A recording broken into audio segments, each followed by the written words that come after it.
woosah. Like, this is my third attempt at trying to make this video. Not even today. Like, it's my second attempt today, but my third attempt in a different day. You feel me? Like, I'm out of my professional mode, like when I first start, because that's what I was telling you on the other attempt, that I was in my professional mode at the time, but now I'm not, you know. But I'll just go ahead and tell you what's going on. All right, today is my 11th month lock anniversary, but I'm not doing a video about that today. No, I'm not. No, I'm not doing a video about that today. Why? Because I'm at a struggle, and also because I'm putting together my my lock videos and my pictures and all that good stuff to upload my year lock anniversary for y'all next month. But today, what I'm going to do, and I'm going to try my best to make it as fast as possible, even though you know me, I talk. I'll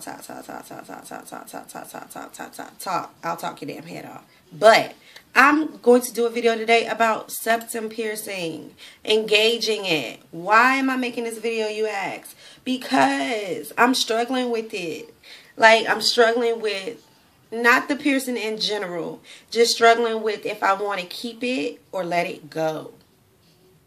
I don't know if I'm outgrowing it. I don't know if I'm just tired of it. I'm not sure. But hopefully making this video will help somebody else out decide whether you want to get one, keep one, or whatever, like I'm going through, and answer maybe some of your questions. Okay? So let's just jump right into it. I got my septum pierced a little over 3 years ago. I love it. I do. I still do. I loved it then. I love it now. Before I got it done, I wanted it for so long, but I was so scared. I'm going to go ahead and tell you now, I am not a professional with piercing. I'm not a professional with gauging or anything like that. All I'm giving you right now is my personal opinion and my personal experience with it. I am a professional tattoo artist, so if you have any questions about that, I can help you out. But if you have questions about this video, you can post them below. I'll answer them to the best of my knowledge with my experience, not anything by the book or anything that may be fact. That's done. So, I wanted it for years. Once I got into a shop, I was able to be around it more. Not necessarily people getting their septum pierced, but just the knowledge of it. And so, I was afraid because I have a big nose. So, I was scared as to the depth of going in there. You feel me? Like, it's thick there. So I was just scared of that. But if it's done correctly, and this is the truth, if it's done correctly, it is not necessarily going through any bone or any gristle or whatever terms you want to use for it. It's not going through that. What it will be going through is like a flap of skin that the piercer knows all about. But it's a very thin layer of skin up in here, in between this area, that they find and they pierce. And with me, mine, I would say, was healed within like a week completely. Like, seriously. Probably within 2 or 3 days, I was flipping it up in my nose. I was twirling it around. I was doing whatever you would do with a piercing that you've had for 3 years already, within 2 days.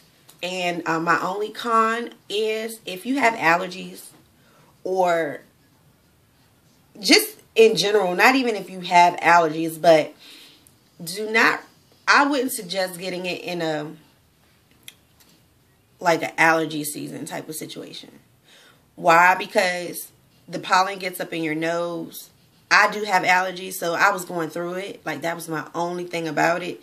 Like, pollen would get up in my nose, and it just would cause the most irritating itching and burning, like, all day from just the pollen getting in there.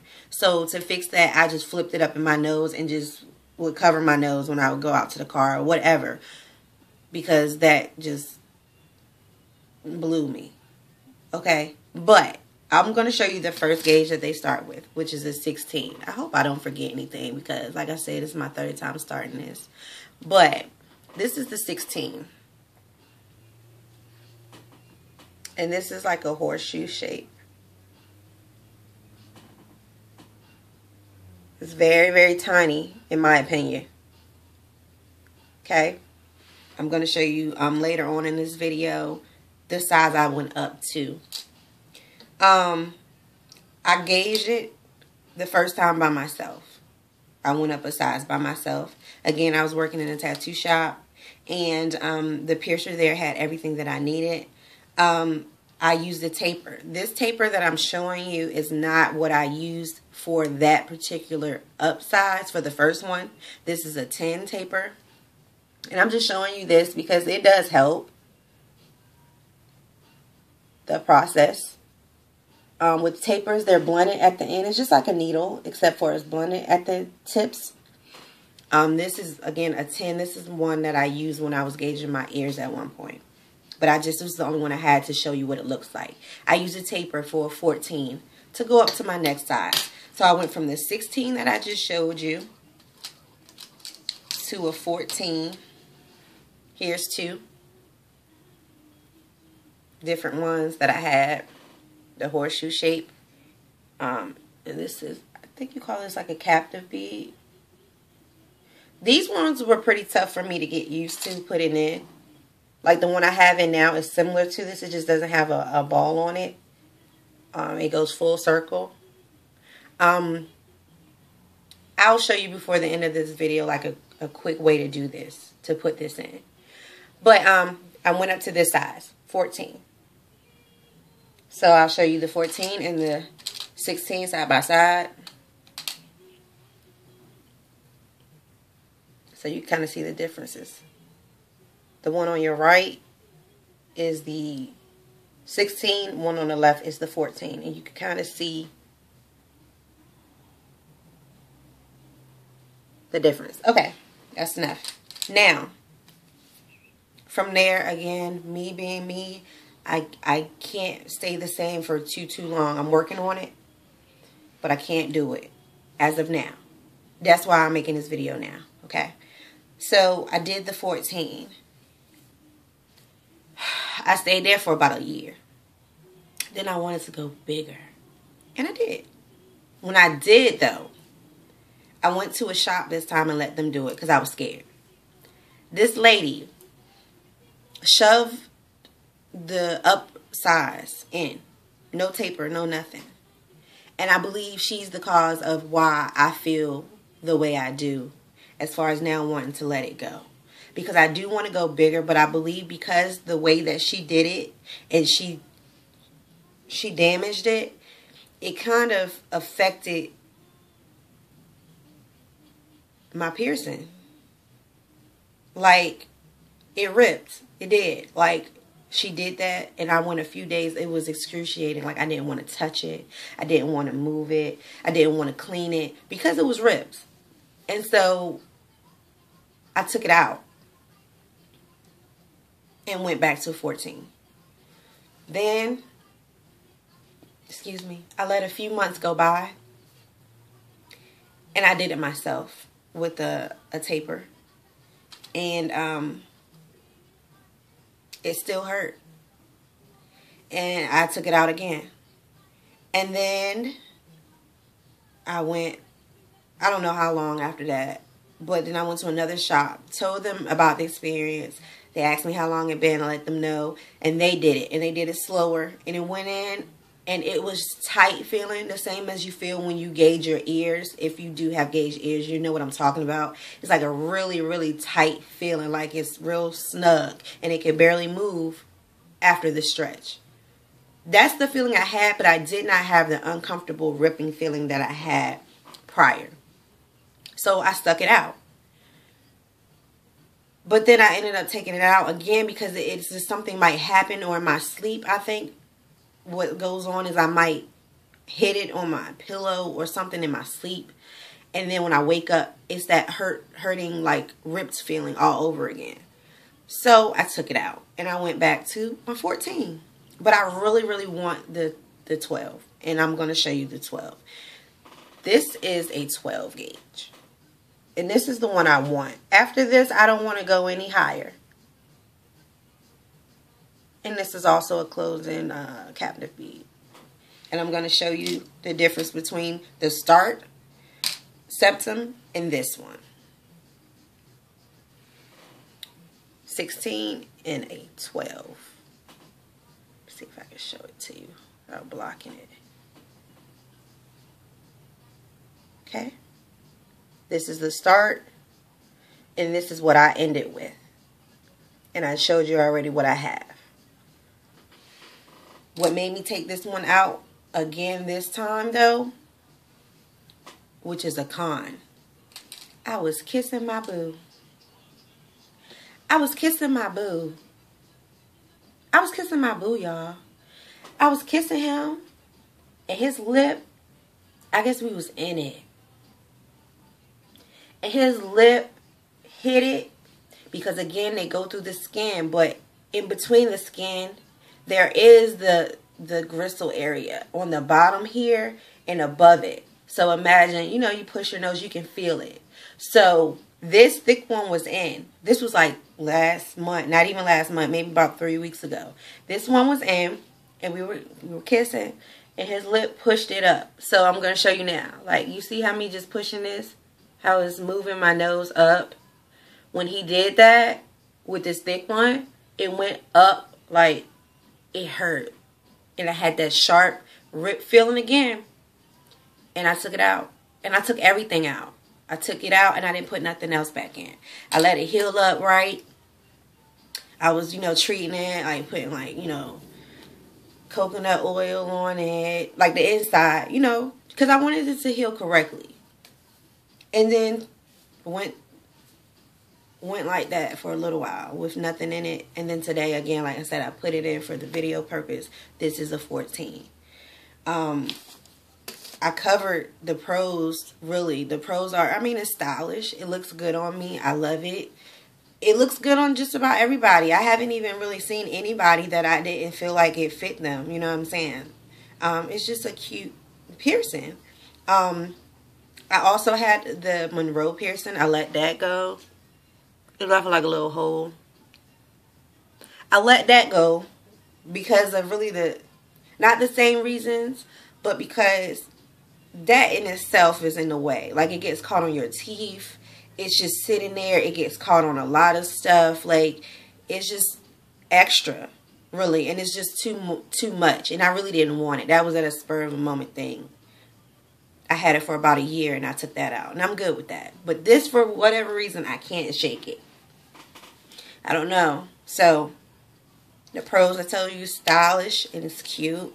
And the cons, again, that kissing thing, that just blew me. I was like, what? I can't even kiss my boo without worrying about that. No. 2, the ripping. It's in the way. It is. It's in the way. Like, if you got a cold, you want to do this. Like, this just is normal. But when you have a septum ring, you got to be careful. Like, you just got to think about everything. You know, and so, again, this video is for me and it's for somebody else if you're thinking about stretching. If you're thinking about stretching, please go to somebody that you're comfortable with, or at least, like, ask them how they do it. You know what I'm saying? If they just go in and try to just push it in, no, that is wrong.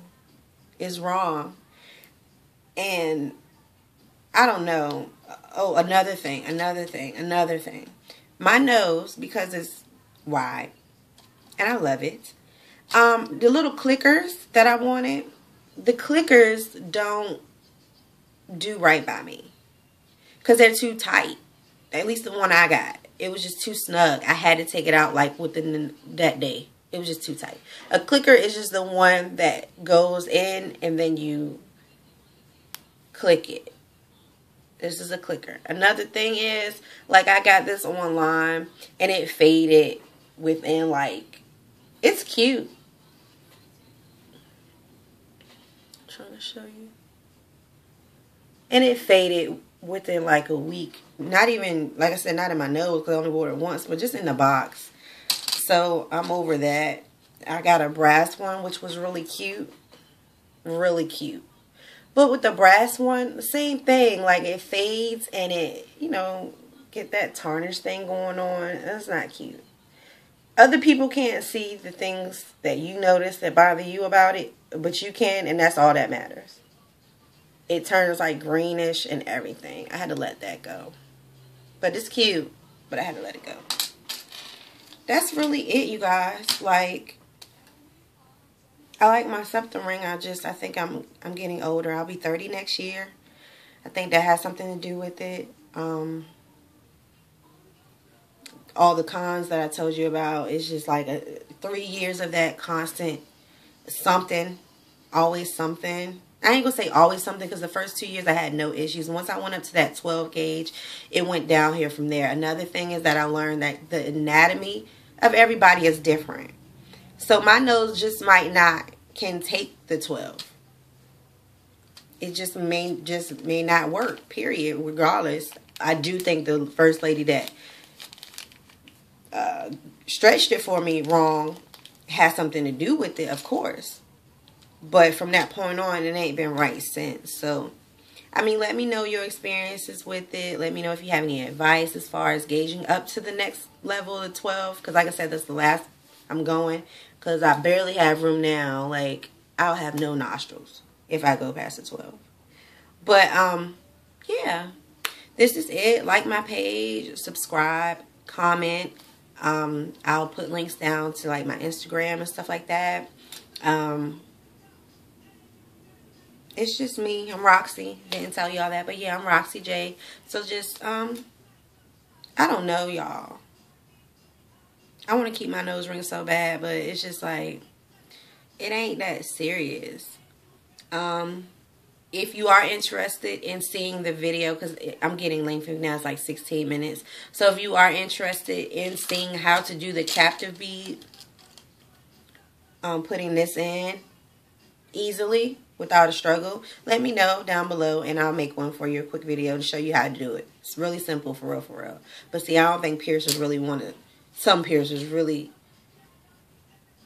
I don't know, like if they charge for to do the gauging, like they're not going to tell you how to do it. But again, like me working in shops, I've learned little tricks and little quick stuff to do. So yeah. All right, I'm gonna head out. I'm head out. I got some drawing to do and stuff. So I'm very proud of myself. I think I cussed one time in this video. I think. I might have been the other 3 times that I failed to upload this and get it done right. So who knows? All right.